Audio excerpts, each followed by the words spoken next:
solenidade está proposta no domingo seguinte ao domingo de Pentecostes. Na verdade, entre o domingo de Pentecostes e a próxima quinta-feira, chamada Corpus Christi. E é um convite a refletirmos essa dimensão de um Deus, como falamos assim, que é uno e é trino, um só Deus em três pessoas, Pai, Filho e Espírito Santo, fundamentada aí toda a experiência de fé, da revelação de Deus, da palavra, que nos traz essa dimensão do Deus que se apresenta como Pai, como Filho e como Espírito Santo. A palavra de Deus nos dá justamente a oportunidade de refletirmos, né, essa dimensão desse Deus que é uno e que é trino. A primeira leitura fala no livro dos Provérbios de uma sabedoria de Deus que contempla toda a obra da criação. Presença de Deus, a manifestação do amor de Deus, a manifestação da escolha de Deus, que se revela em primeiro lugar, primeiramente, como aquele que criou a cada um de nós, nos criou a sua imagem e semelhança, Ele nos criou, para que nós pudéssemos, meus caros irmãos e irmãs, na nossa vida, tirar o caminho de Deus. Aí nós rezamos e cremos da seguinte maneira, né? Se costuma dizer assim, que Deus espalhou as sementes do verbo, da palavra, em todo o mundo, no mundo todo. E essa semente da palavra, verbo, ela germinou em Israel. E a partir de Israel, nós fazemos uma experiência de conhecer a Deus. Por isso que nós dizemos assim, o Antigo Testamento nos mostra Deus que se revela, que se torna, que se faz conhecer, principalmente por meio daquilo que disse, ou seja, por meio da palavra. E a palavra dita através dos profetas. Através dos profetas, esta palavra, esse Deus se fez conhecer entre nós. E Deus propõe para nós uma caminhada, através de uma aliança feita por intermédio de Moisés. Essa aliança, os mandamentos, a palavra motivada para a nossa vivência.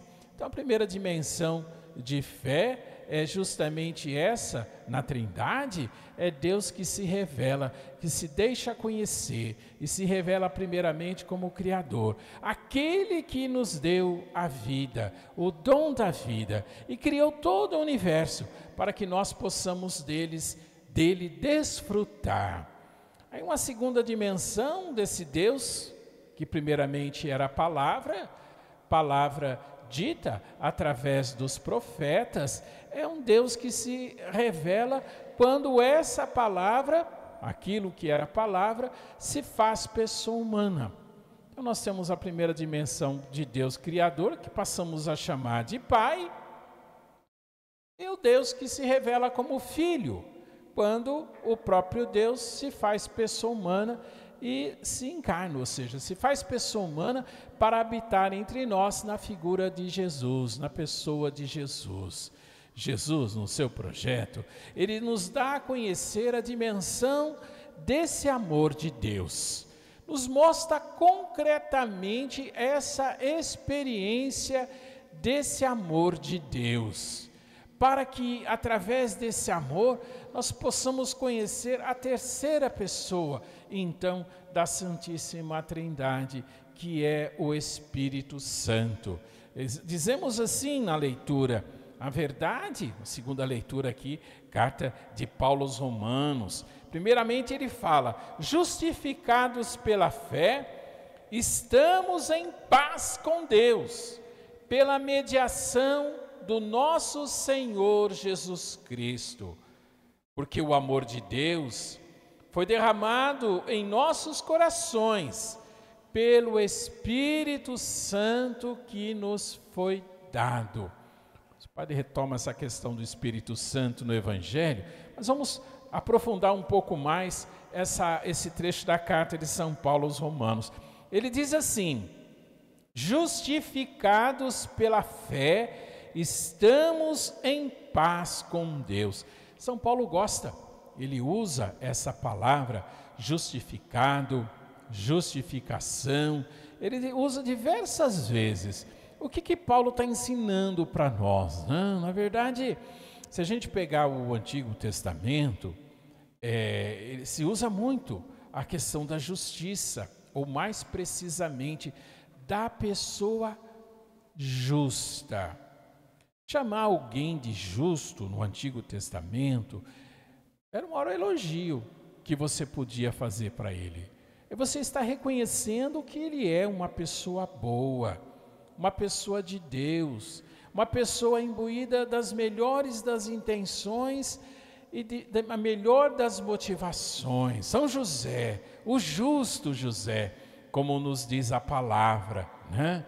Agora, numa perspectiva cristã, vamos dizer assim, nós falamos, ao invés de justo, santo. Mesma coisa, santo. A pessoa que busca ser justa, a pessoa que busca santidade, a pessoa que busca caminhar com Deus, a pessoa que busca ser de Deus. Então, justificado, santificado. E aí Paulo fala então dessa santificação, desta justificação pela fé, acompanha aqui o raciocínio, né? Pela fé, pelo acreditar, na verdade, né? Nós nos colocamos na mão de Deus, nós buscamos a Deus. Como assim? Mas a leitura continua aqui para nós, aí vai ficando mais claro ainda. Ele diz assim, olha, nós nos gloriamos também de nossas tribulações. É uma tribulação. Nas outras missas eu defini assim: tribulação é tudo que não dá certo. Tudo que não dá certo. Tudo que na verdade sai de uma maneira diferente daquilo que nós gostaríamos que fosse. São as decepções, são as surpresas desagradáveis, são aquelas situações que às vezes invadem a nossa vida, a gente não quer, a gente não está esperando, mas acontece. Uma doença, uma mudança e uma dificuldade financeira, problemas no relacionamento, desacordos, brigas, desuniões, tudo tribulação, tudo que acaba sendo um grande desafio, tudo que acaba sendo, na verdade, um grande obstáculo e situações de sofrimento. Mas vamos retomar o que diz a palavra aqui. Diz assim, olha, nós nos gloriamos. Gente, o que é gloriar? Enaltecer, colocar, acreditar.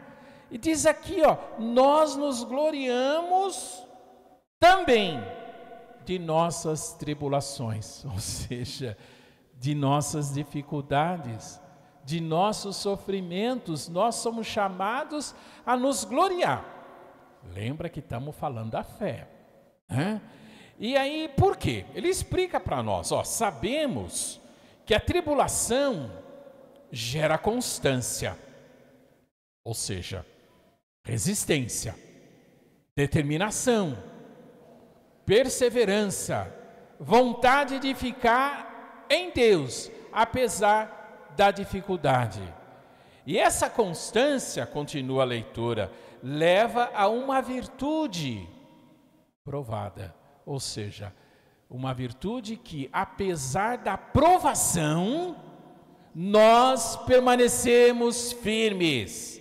A virtude provada desabrocha em esperança, ou seja, em jamais deixar de acreditar. Por maior que seja o obstáculo, por maior que seja a dificuldade, e essa esperança não vai nos decepcionar. Aí completando, porque o amor de Deus foi derramado em nossos corações pelo Espírito Santo que nos foi dado. Retomamos, somos criados à imagem e semelhança de Deus, porque Deus nos ama. Esse amor é tanto que Deus se faz pessoa humana em Jesus Cristo, para habitar em nós, para nos mostrar e se apresentar como o caminho, verdade e vida, como concretização, a plenitude do amor.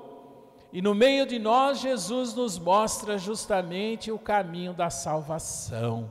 Então, dizemos assim, o Pai que nos criou, Jesus Cristo que nos redimiu, nos salvou, e o Espírito Santo, todo o amor de Deus derramado, que vai nos levar à santificação, à justificação nesse projeto de amor.